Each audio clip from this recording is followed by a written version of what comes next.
Hello everyone. सो आज हम हमारे पार्ट 2 से स्टार्ट करने वाले हैं जर्नल एंट्रीज में। ठीक है। आज हम जो टॉपिक पढ़ने वाले हैं वो पढ़ने वाले डिस्काउंट के एंट्रीज कैसे करते हैं। ठीक। तो वो एंट्री स्टार्ट करने से पहले सम स्टार्ट करने से पहले समझ लेते हैं कि डिस्काउंट है क्या और कितने टाइप्स के डिस्काउंट की एंट्री हम इसमें पढ़ने वाले हैं। ठीक है। सबसे पहले डिस्काउंट क्या होता है? It is an allowance given by seller, ठीक है, टू द कस्टमर। मतलब एक प्राइस सेट होती है कि अब उसमें कुछ allowance reduction in the sale value of goods, उसे बोलते हैं डिस्काउंट। फॉर एग्जांपल, मुझे एक मैट्रेस बहुत पसंद है। ठीक है। उसकी कोटेड प्राइस कितनी थी? 5000 रुपीज। ये कि स्टोर में 10% का डिस्काउंट चल, वो 5000 लेस 10% ऑफ द प्राइस, मतलब मुझे 500 रुपीज का डायरेक्ट डिस्काउंट। तो अब वो मुझे मैट्रेस कितने में मिली? 4500। ठीक। मतलब एक सेल वैल्यू ऑफ गुड में एक रिडक्शन आया, एक रिड्यूस आया। ठीक है। उसे कहते हैं डिस्काउंट। अब इसमें हम पढ़ने वाले 3 types of discount: trade discount, cash discount and rebate. Right. सबसे पहले स्टार्ट करते हैं ट्रेड डिस्काउंट। ट्रेड डिस्काउंट क्या होता है? ट्रेड डिस्काउंट का मतलब एक सर्टेन क्वांटिटी के ऊपर आप कोई भी चीज परचेज करते हो ना, तब सेलर आपको एक ट्रेड डिस्काउंट दे। ठीक है। बल्क में जब आप चीजें खरीदते हो तब ट्रेड डिस्काउंट मिलता है। फॉर एग्जाम्पल, मेरी कापड़ की फैक्ट्री है। ठीक है। अब मुझे कॉटन चाहिए raw as a raw material. अब मैं बहुत सारी जगह पे गई, वहाँ पे एक जगह पे मुझे ऐसा बोला कि 1 kg कॉटन आप परचेज करोगे तो for example 30 rupees price, right. लेकिन अगर आप 30 kgs के ऊपर परचेज करते हो तो हम आपको उसमें थोड़ा रिडक्शन देंगे प्राइस में, तब तो हम आपको 25 रुपीज करेंगे। ठीक है। या तो 20 रुपीज ले लेते हैं अभी। तो मुझे 50 kgs की रिक्वायरमेंट,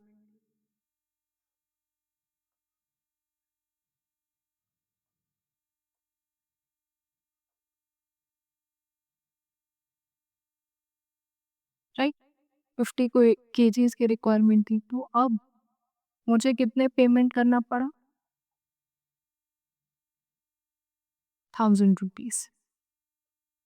ठीक है। तो ये 10 रुपीज का डिक्रीज आया अगर मैं 50 kg खरीद रही तो उसे हम बोलेंगे ट्रेड डिस्काउंट, राइट। अब नेक्स्ट है कैश डिस्काउंट। कैश डिस्काउंट क्या होगा? अगर हम टाइमली पेमेंट करते हैं तो सेलर हमें एक डिस्काउंट देते हैं, उसे बोलते हैं कैश डिस्काउंट। फॉर एग्जाम्पल, ये मुझे 1000 रुपीज पे करना।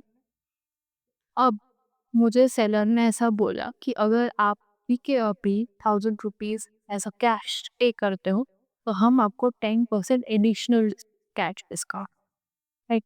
अब मैंने चेक किया, मेरे पास 1000 रुपीज थे। मैंने डिसाइड किया मैं अभी के अभी पेमेंट कर लूंगी और 10% डिस्काउंट उसको खरीद, राइट। सो 1000 पे 10% कैश डिस्काउंट, ठीक है, कितना होगा? Less 100 rupees.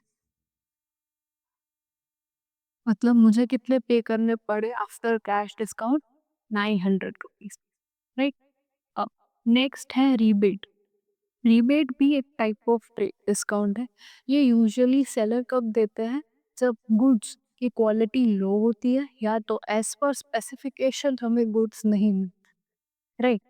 फॉर एग्जाम्पल, ये वाला एग्जाम्पल अगर कंटिन्यू करें तो मैंने कॉटन खरीदा था, मैंने 50 kgs कॉटन खरीदा था, उसमें से 5 kgs जो था वो एज पर क्वालिटी नहीं था।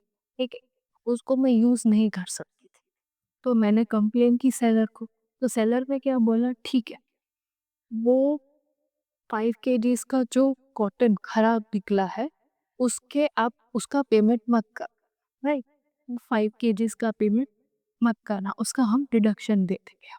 तो ₹900 तो मैंने पे कर दिए थे, राइट। उसने बोला 5 kgs का पेमेंट मत करना। ठीक है। तो वो कितने रुपीस का हो रहा था? 100 रुपीज का। तो 100 रुपीज और माइनस कर देंगे तो 800 रुपीज। ये क्या हुआ? रिबेट के बाद की प्राइस। ठीक है। अब ट्रेड डिस्काउंट, कैश डिस्काउंट और रिबेट का हम एक सम सॉल्व करेंगे। उससे हमें ज़्यादा बेटर अंडरस्टैंडिंग होगी कि इसकी जर्नल एंट्रीज कैसे। ये तो हमने समझ लिया कि ये होता क्या है कॉन्सेप्चुअली, अब इसकी जर्नल्स पे फोकस करें।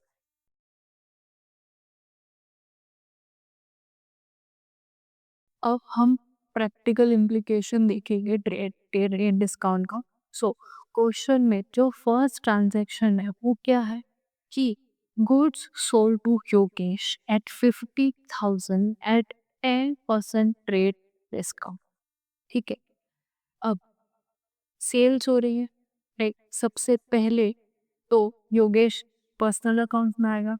ठीक है, तो योगेश को हम डेबिट करेंगे और सेल्स को हम क्रेडिट करेंगे। अब दिया कितना प्राइस, मिस प्राइस कितनी दी है 50,000, राइट। उसमें 10% ट्रेड डिस्काउंट, तो लेस करेंगे हम, डिडक्ट करेंगे 10% ट्रेड डिस्काउंट। तो 50,000 में 10% कितना होगा, 5,000 रुपीज होगा, right.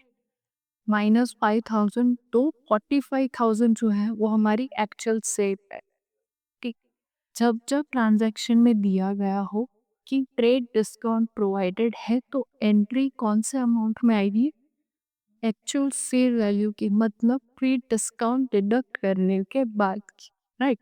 So Yogesh account debit 45,000 to sales account debit 45,000 being good sold at 50,000 at 10% trade discount. Trade discount कितना था 10%, तो हमने डायरेक्टली 50,000 माइनस 5,000 कर दिया। आंसर है 45,000 जो है हमारी एक्चुअल सेल वैल्यू। और ट्रेड डिस्काउंट की एंट्री हमेशा एक्चुअल सेल वैल्यू के अमाउंट के साथ ही होगी। ठीक है, अब नेक्स्ट हम समझने वाले हैं कैश डिस्काउंट की एंट्री और रिबेट। ठीक है, सबसे पहले देखते हैं cash discount. So cash discount कब मिलता है, जब टाइमली पेमेंट होता है तब हमें कैश डिस्काउंट मिलता है, राइट। अब ट्रांजैक्शन में क्या लिखा हुआ है कि गुड कितने के सोल्ड किया हमने 5,000 रुपीज की और 2% ट्रेड डिस्काउंट अलाउड किया, राइट। अब पहले एंट्री देख लेते हैं। एंट्री क्या होगी, cash account debit, discount allowed account debit to sales account credit. हमने ट्रेड डिस्काउंट में देखा था कि ट्रेड डिस्काउंट में हम ट्रेड डिस्काउंट अलाउड अकाउंट कभी भी डेबिट नहीं कर रहे थे। जो फाइनल सेल वैल्यू थी उसी को हम as a entry, as a amount entry में पुट कर रहे थे, राइट। लेकिन इसमें डिस्काउंट अलाउड आएगा, क्यों आएगा, क्योंकि हम एक्चुअल सेल पे हम उसको फर्दर डिस्काउंट प्रोवाइड कर रहे हैं, राइट। जो सेल है उसमें डिस्काउंटेड करके प्राइस नहीं दे रहे, फर्दर बेनिफिशियली डिस्काउंट प्रोवाइड कर रहे हैं, इसीलिए इसमें डिस्काउंट अलाउड अकाउंट हम डेबिट करते हैं। ठीक है, अब हमने एंट्री देखी, अब अमाउंट कैसे आएगा वो देखते हैं। ठीक है, यहाँ पे सेल्स कितनी की हुई 5,000 रुपीज की हुई, तो टू सेल्स कितना लिख देंगे 5,000 रुपीज। अब डिस्काउंट अलाउड कितना था 2%, तो 5,000 पे 2% डिस्काउंट मतलब 100 रुपीज डिस्काउंट हुआ, राइट। तो डिस्काउंट अलाउड अकाउंट कितना हुआ 100 रुपीज, तो 5 - 100 4,009, 4,900 क्या है हमारा कैश, मतलब एक्चुअल कैश हमें रिसीव कितना हुआ 4,900, राइट। ये हो गई हमारी कैश डिस्काउंट अकाउंट की एंट्री। ठीक है, being good sold against cash 2% cash discount allowed, right. आप समझते हैं रिबेट की एंट्री। रिबेट की पहले एंट्री समझ लेते हैं। तो rebate allowed account debit to Yogesh account.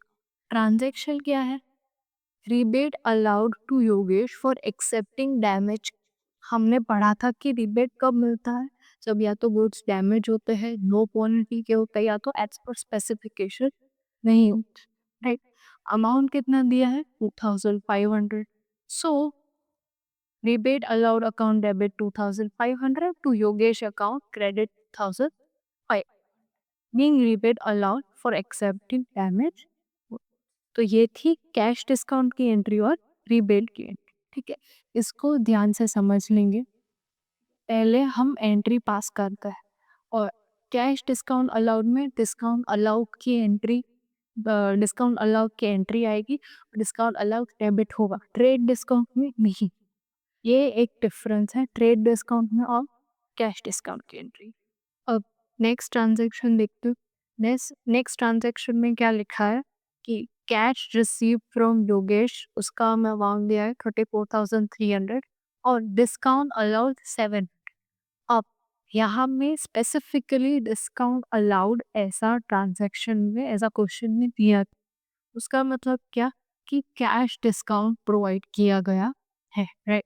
सो हमने क्या पहले सीखा था कि जब जब कैश डिस्काउंट आता है तो डिस्काउंट अलाउड अकाउंट डेबिट होगा, राइट।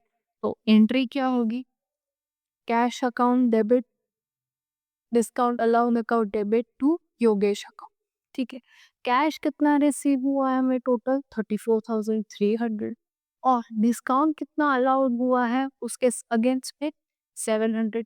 मतलब योगेश को अगर हमने कुछ सेल किया है गुड्स का तो वो टोटल कितने का किया है, 35,000। 34,300 plus 700 is equal to 35,000, right. क्यों, क्योंकि उसमें स्पेसिफिकली बताया गया था कि डिस्काउंट अलाउड है 700 और जब जब डिस्काउंट अलाउड स्पेसिफिकली दिया गया है उसका अमाउंट के साथ तो वो क्या होगा, count as a cash discount, right. So in cash received and cash discount allowed.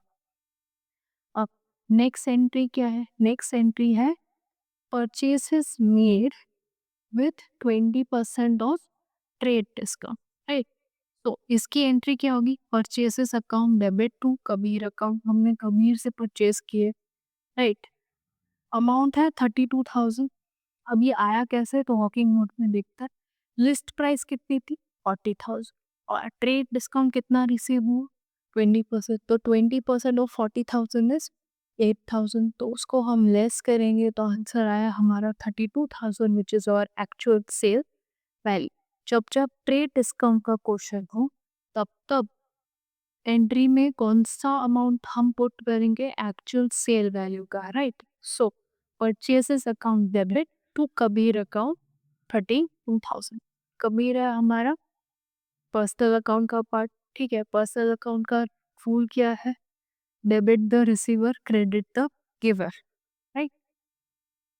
Being goods purchase from Kabir at the rate 20,000 trade.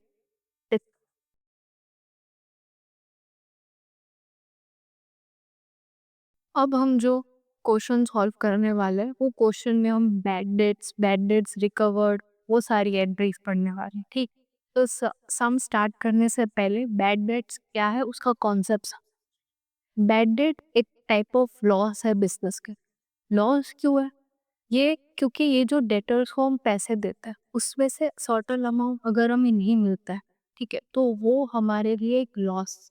Debtors अगर पेमेंट नहीं कर पाते हैं हमें तो वो काउंट होता है किसमें, बैड, ठीक है। मतलब मैंने अगर किसी को 10,000 रुपीज दिया, उसने मुझे 8,000 रुपीज ही वापस दी, जो 2,000 रुपीज वो नहीं दे पाए तो वो क्या है मेरे लिए, बैड डेट्स, ठीक है, लॉस है मेरे लिए। तो ये कॉन्सेप्ट तो ज़्यादा बेटर वे में समझते हैं, क्वेश्चन सॉल्व करते हैं।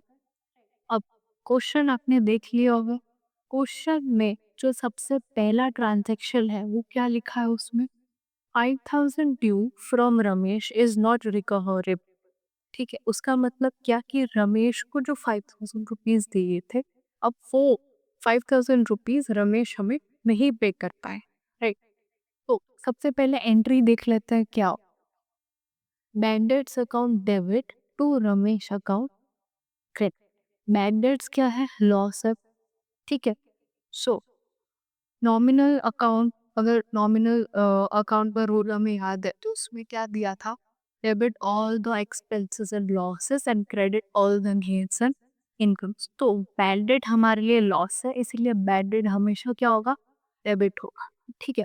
और रमेश अकाउंट क्या है, पर्सनल अकाउंट।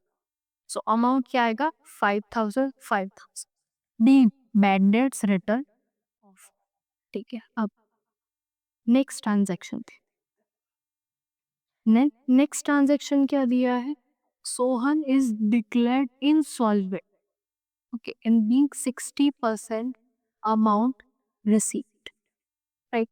इंसॉल्वेंट का मतलब एक ऐसी पोजीशन जब आप वो पैसे देना चाहते हो बट आपकी वो कैपेसिटी नहीं है पेमेंट पे कर, तब हम कोई भी पर्सन को, कोई भी कंपनी को इंसॉल्वेंट डिक्लेयर कर देते हैं। तो यहाँ पे सोहन इज डिक्लेयर्ड इंसॉल्वेंट, लेकिन 60% ऑफ अमाउंट जो ड्यू था उसने वो पे कर दिया है, मतलब 40% ने पे नहीं किया है।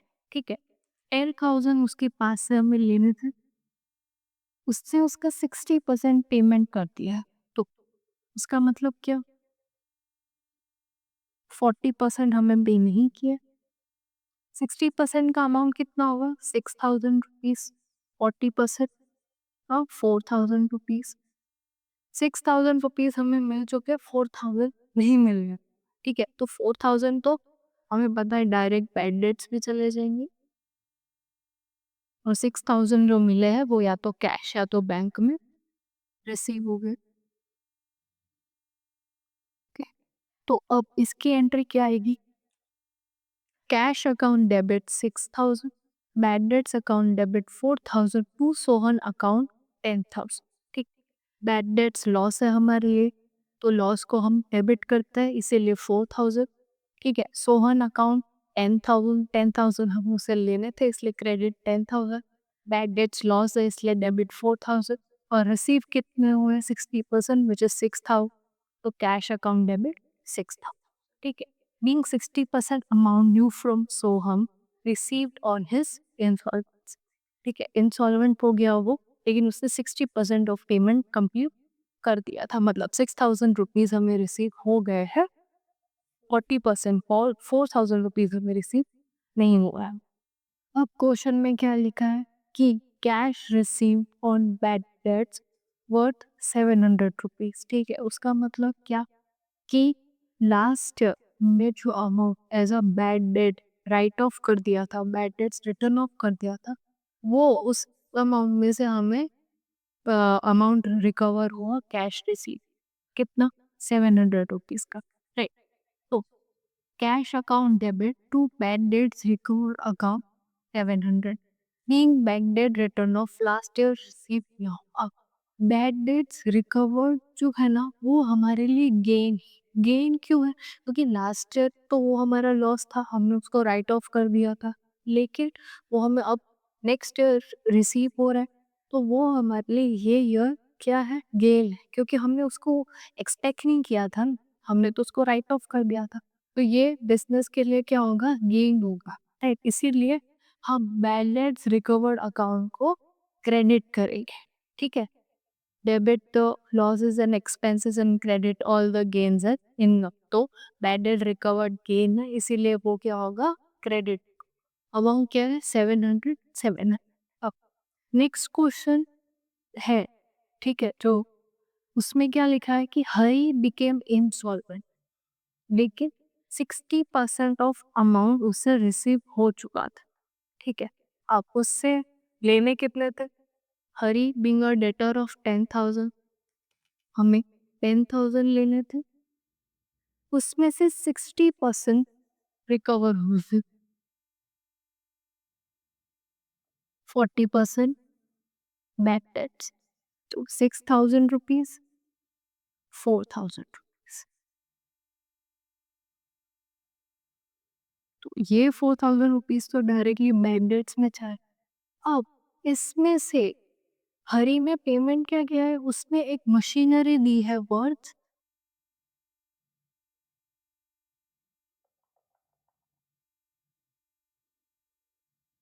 मशीनरी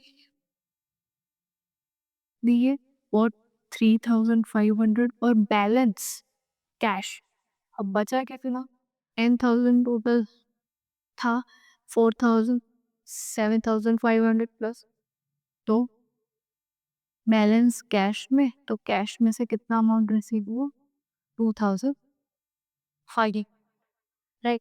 अब इसकी एंट्री क्या आएगी, पहले हरी अकाउंट क्रेडिट 10,000, 10,000 का वो डेटर था, ठीक है, बैड डेट्स कितने हुए? बैड डेट्स अकाउंट डेबिट 4000, 3500 की मशीनरी अकाउंट डेबिट 3500। बैलेंस जो था वो कैश में मिला, वो कैश अकाउंट डेबिट 2005। 10,000 उसने डेट लिया था, ठीक है, उसमें से 60% ही रिकवर हुआ, तो मतलब 6,000 रुपीज, 4,000 रुपीज ऑलरेडी डेट में चले गए। उसमें से 3,500 की मशीनरी उसने हमें दी, तो 3,500 और बैलेंस कैश में, तो 4,000 प्लस 3,500 7,500, बचा कितना? 2,500 हमें रिसीव हुआ कैश, राइट? तो being machinery received as Hari became insolvent and balance in cash.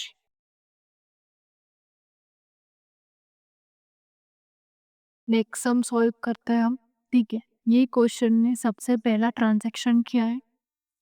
Cash withdrawn by the proprietor for personal use 2000, ठीक है।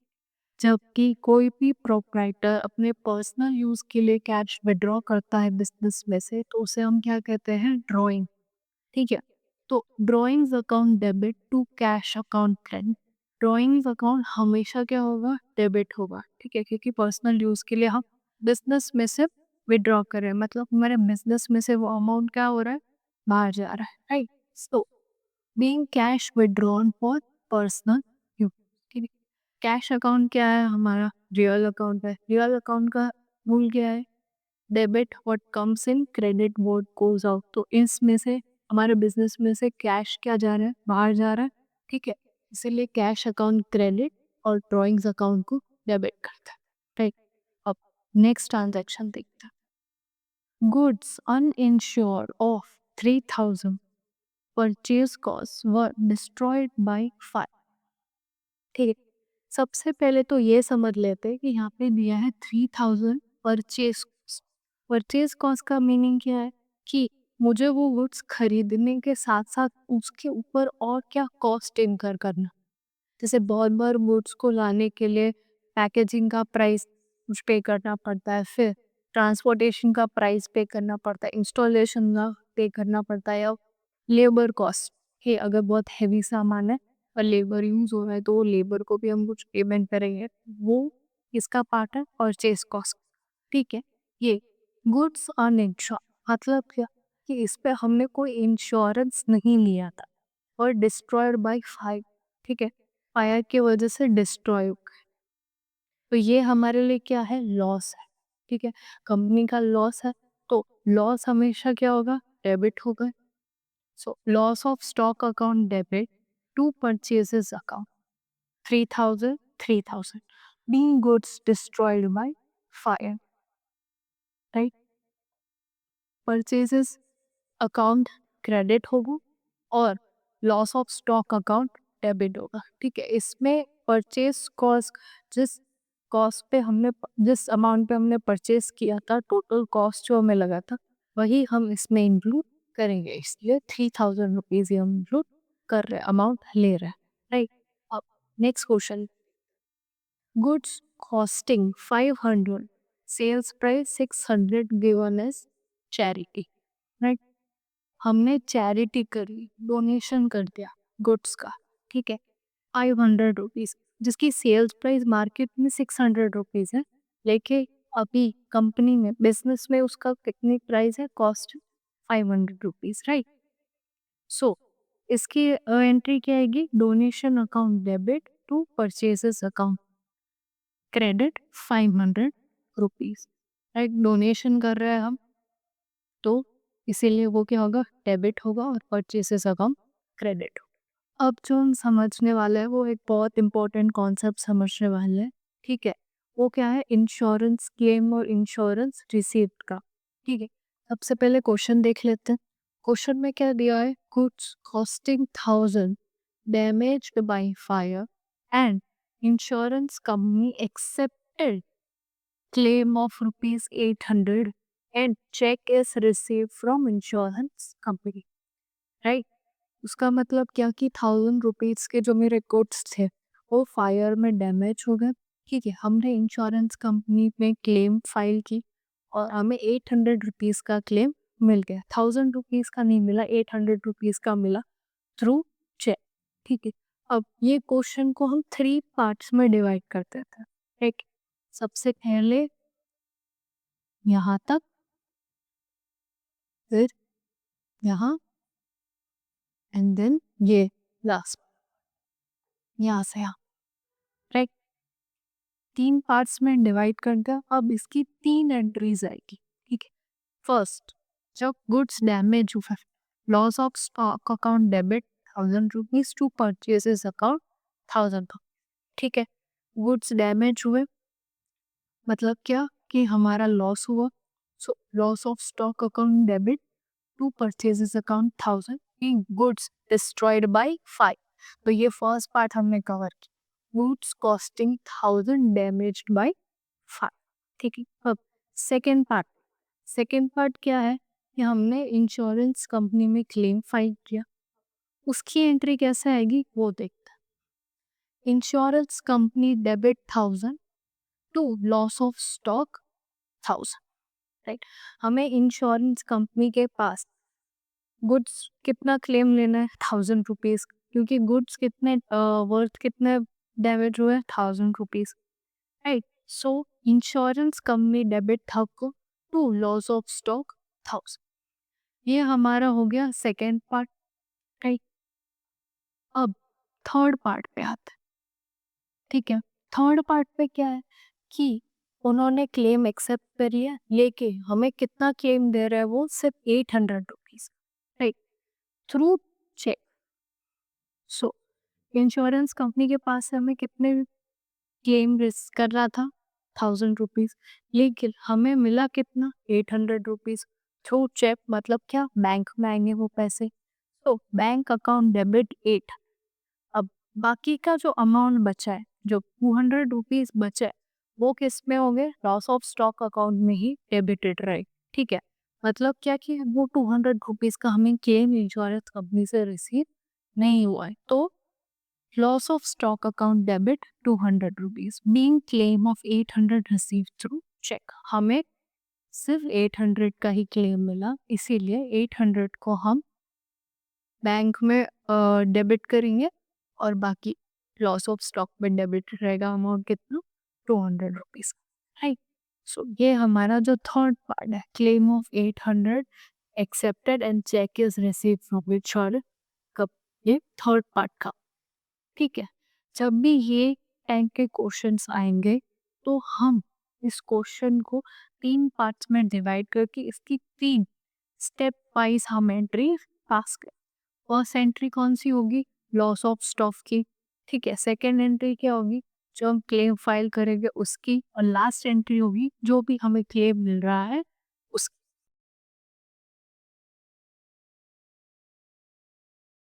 अब हम करने वाले हैं entries related to fix asset. Right, fix assets का एंट्री किस अकाउंट का पार्ट होगा, किस रोल का पार्ट होगा, रियल अकाउंट के रोल का पार्ट होगा। ठीक है, रियल अकाउंट का रूल क्या था, debit what comes in, credit what goes out.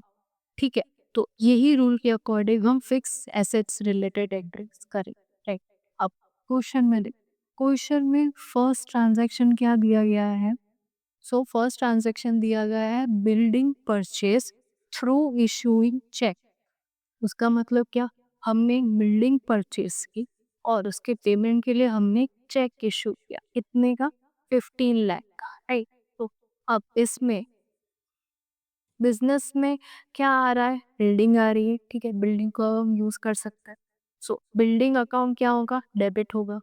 ठीक है, पेमेंट कैसे हुआ है, थ्रू इशूइंग चेक, तो क्रेडिट क्या होगा, बैंक। एंट्री क्या होगी, building account debit to bank account credit 15 lakh. Right, being building purchase through issuing cheque. ठीक है, चेक इशू करके हमने बिल्डिंग को परचेज किया। अब नेक्स्ट एंट्री क्या है, machinery purchase from Renson Chandigarh on credit. उसका मतलब क्या, हमने मशीनरी क्रेडिट पे परचेज की, किस किसके पास है, रैनसन चंडीगढ़ के पास। राइट, अब जब जब हम क्रेडिट पे लेते हैं तब तब वो अमाउंट हम किस में क्रेडिट करेंगे, पर्सनल अकाउंट में, पर्सनल अकाउंट यहाँ किसका आएगा, रैनसन चंडीगढ़ का आएगा, right. So machinery account debit to Ranson account credit, ठीक है। 2 lakh rupees, 2 lakh rupees being machinery purchase from Ranson Chandigarh on credit, right. हमने क्रेडिट पे खरीदा है, इसलिए हम रैनसन चंडीगढ़ का एक पर्सनल अकाउंट खोल रहे हैं, राइट। अब थर्ड एंट्री देखते हैं। थर्ड एंट्री क्या है, computers purchase from Hind traders on cash. अब यहाँ पे हमने जो कंप्यूटर्स खरीदे हैं, सॉरी कंप्यूटर्स नहीं, फर्नीचर जो खरीदा है वो हमने किस पे खरीदा है, कैश पे खरीदा है, राइट।